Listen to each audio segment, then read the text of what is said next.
Oh, so ito guys, exciting news. Naku po, vloggers, pasok! Nireport po kanina ni Snow Badua na inaay itong si Kevin Kiambao ng New York Knicks para sa Summer League sa NBA. Okay? Nakaka-excite po na balita. At ngayon po sa Instagram, kinumpirma ni Miguel Rocha na connected po sa Strong Group na totoo nga yun. So pakinggan po natin yung kanyang sasabihin sa Instagram.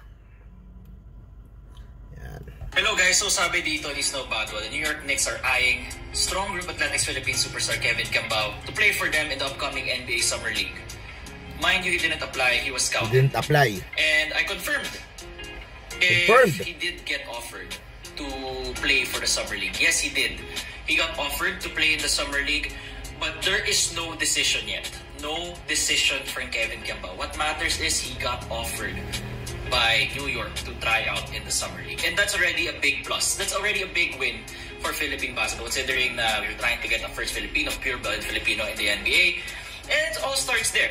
But for Kevin Kiambao, has not committed yet to saying yes. Because maraming factors na naman yan. He already committed to LaSalle. There's gonna be problems. If not gonna be problems, but more of there's just gonna be hurdles. He said yes. His performance in Dubai proved that maraming nanonood, not just us fans, but there are also scouts who watch online. And not only do they look stateside, they already look worldwide, outside America. So yeah, ang tatanong bakit ko ito nire-report, I'm the head of PR for Strong Group. So yeah, yun lang naman. See you guys next so time. siya yung head of PR sa Strong Group. Gusto kong pasalamatan yung Strong Group kasi yung ginagawa nila na yan. And ngayon active na sila sa social media, headed by ito si Sir Miguel siguro.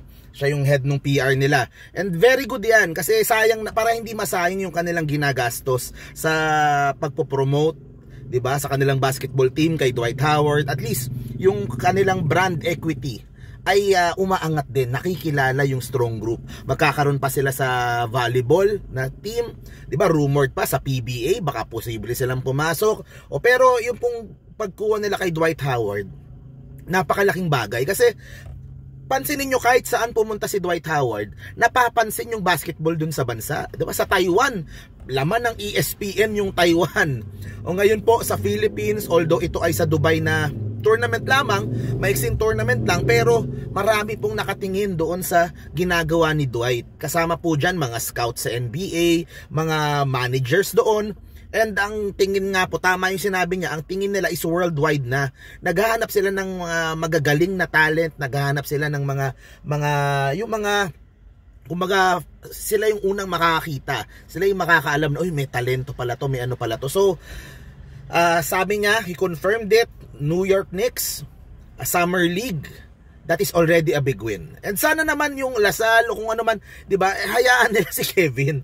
Pangarap ng Pinoy yan na makapasok sa NBA. Full-blooded na Pinoy makapasok sa NBA. Suportahan natin. Alam nyo, 'di ba ngayon sa SBP sumusuporta ako. Yung kanilang ginagawa sa Gilas ngayon, possibly si Coach Tim Cone.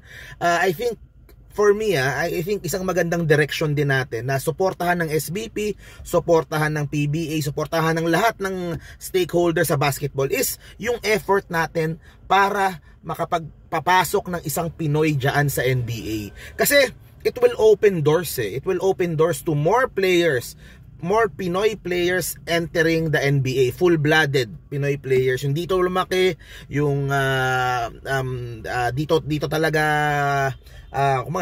dito talaga yung iba dito pinanganak o dito lumaki.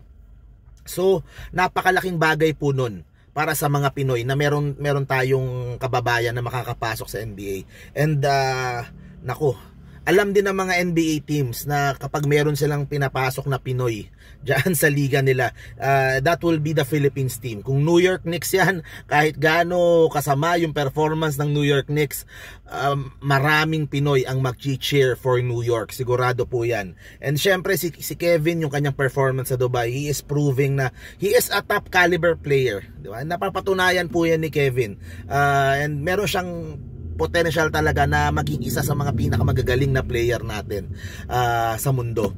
So hopefully po this works out. Sana matuloy Sana we will see him in a summer league and step by step to guys, 'di ba? Nakaka-frustrate syempre pag di nakakapasok, pero it's a process, step by step yan. Unti-unti makakamit din natin yung pangarap natin na magkaroon ng full-blooded Pinoy sa NBA. Okay? So thank you very much guys. Let's go Kevin Kiambao. Let's go strong group. Ipanalo nyo na, bring it home. And maraming salamat sa effort at sa gastos nyo dyan.